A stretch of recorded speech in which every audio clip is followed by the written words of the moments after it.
Assalamualaikum warahmatullahi wabarakatuh. Selamat siang teman-teman. Kembali lagi saya Sipa Wimaila Gumanti di sini selaku mahasiswi Universitas Surya Kencana jurusan Ilmu Hukum.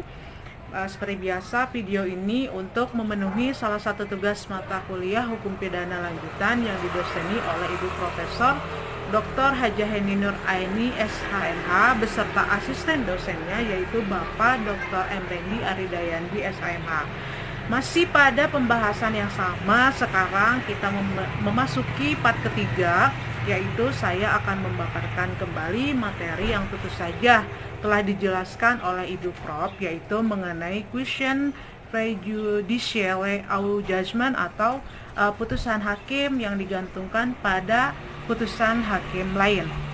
Dalam kasus ini misalnya kasus Leonat atau penggelapan tanah dijelaskan pada pasal 385 Kitab Undang-Undang Hukum Pidana. Ya, jadi apabila seseorang mengajukan gugatan pidana di mana dalam kasusnya terdapat kasus perdata, maka hakim pengadilan pidana harus menunda putusannya sebelum dibuktikan kebenarannya dalam perkara perdata. Selanjutnya teman-teman, adapun pembahasan mengenai question prejudicial action atau putusan hakim yang digantungkan pada tindakan atau action. Misalnya dalam hal ini dalam perzinahan terdapat dalam pasal 284 Kitab Undang-Undang Hukum Pidana. Dalam kasus perzinahan, pengaduan menjadi syarat mutlak dalam penuntutan. Jadi, tindak pidana perzinahan dapat dituntut bergantung pada adanya pengaduan. Jadi terhadap kasus ini tidak ada penundaan penuntutan karena penuntutannya tergantung pada pengaduan. Rasionya adalah sebelum ada penundaan penuntutan harus telah dimulai dulu adanya penuntutan. Selanjutnya teman-teman, pembahasan mengenai penyelesaian di luar beracara atau afdoning buiten proses atau AFCOP atau tebusan. Hal ini hanya berlaku untuk perkara pelanggaran saja, yaitu yang pertama terhadap perkara-perkara pelanggaran yang diancam denda saja. Yang kemudian maksimum denda itu harus dibayar. Adapun diperlukan kuasa dari pejabat yang ditunjuk undang-undang. AFCOP ini sifatnya sukarela dan harus inisiatif terdakwa sendiri, tidak berlaku untuk tersangka yang berumur di bawah 16 tahun atau anak-anak. Selain AFCOP dikenal juga adanya lembaga seeking atau denda damai yang berlaku terhadap pelanggaran dalam TPE dan tindak pidana fiskal. Selanjutnya pembahasan mengenai abolisi dan amnesti. Jadi abolisi itu sendiri yaitu meniadakan wewenang dari jaksa untuk menuntut hukuman, sedangkan amnesti yaitu wewenang yang lebih luas, yaitu meniadakan wewenang untuk menuntut dan menjalankan eksekusi baik sebelum ataupun sesudah eksekusi. Jadi adapun perbedaan abolisi dan amnesti itu sendiri, yaitu abolisi hanya menggugurkan penuntutan terhadap mereka yang belum dihukum, sedangkan amnesti menghentikan penuntutan dan menjalankan pidana semua akibat hukum sebelum dan sesudah tuntutan dihapuskan. Jadi dalam memberikan abolisi dan amnesti itu, presiden diberi kuasa undang-undang, artinya presiden tidak perlu meminta persetujuan Dewan Perwakilan Rakyat. Ya, materi selanjutnya mengenai alasan gugurnya hak untuk melaksanakan hukuman, yaitu terdapat dalam Kitab Undang-Undang Hukum Pidana, adanya matinya terpidana dijelaskan dalam pasal 83, dan kemudian adapun daluarsa dijelaskan pada pasal 84 sampai dengan pasal 85.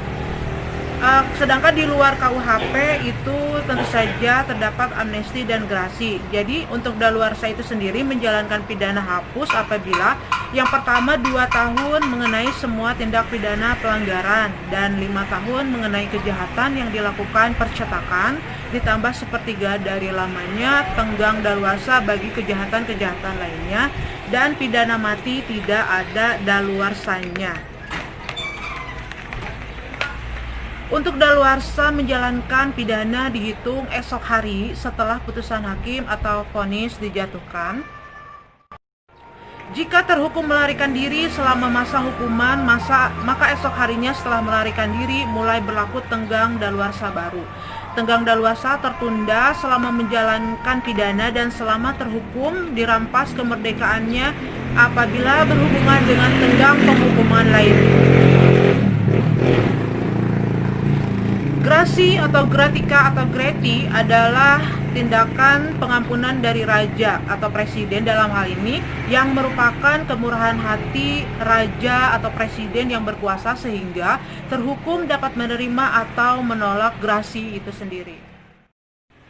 Sedangkan dewasa ini, grasi sendiri berfungsi sebagai koreksi atas keputusan pengadilan untuk mencegah timbulnya ketidakadilan dan tindakan hukum. Grasi adalah menghapuskan hukuman yang telah dijatuhkan oleh hakim, baik untuk sebagian atau seluruhnya, atau merubah hukuman yang berlainan sifatnya.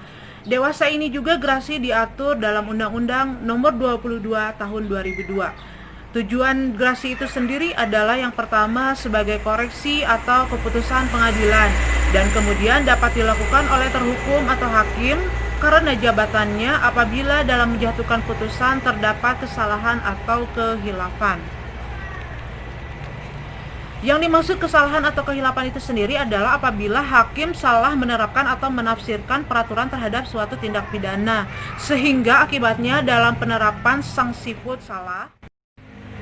Selain itu dapat juga terjadi apabila hakim merasa putusannya kurang adil sehingga putusan atau vonis perlu diperbaiki. Adapun akibat hukum dari adanya grasi itu sendiri, yaitu yang pertama presiden menolak permohonan grasi, berarti terhukum harus menjalankan hukuman seluruhnya. Presiden juga mengabulkan permohonan grasi, berarti terhukum tidak harus menjalankan hukum seluruhnya.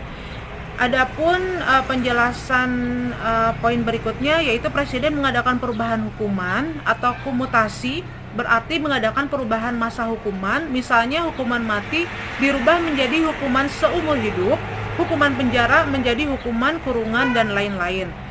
Kemudian mengurangi hukuman artinya hukuman yang dijatuhi oleh hakim itu sendiri dikurangi sehingga menjadi lebih ringan.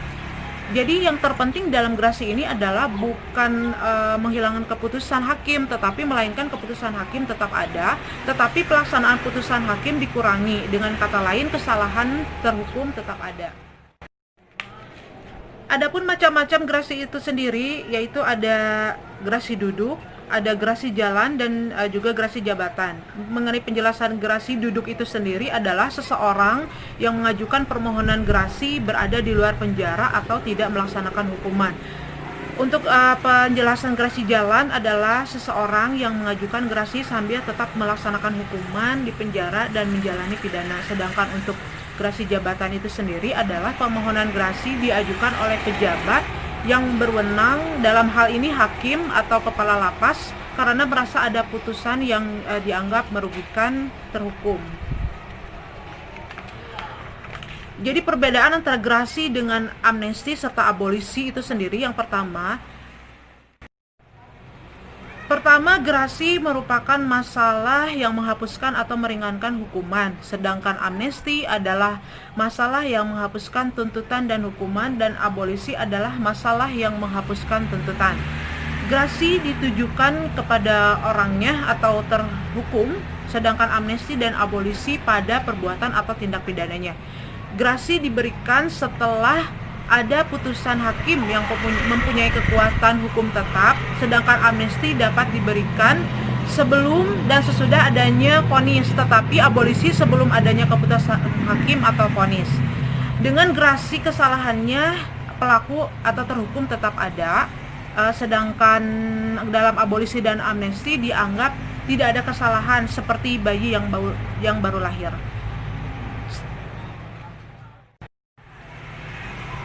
Grasi ditujukan untuk mencari keadilan, sedangkan amnesti dan abolisi untuk tujuan politik.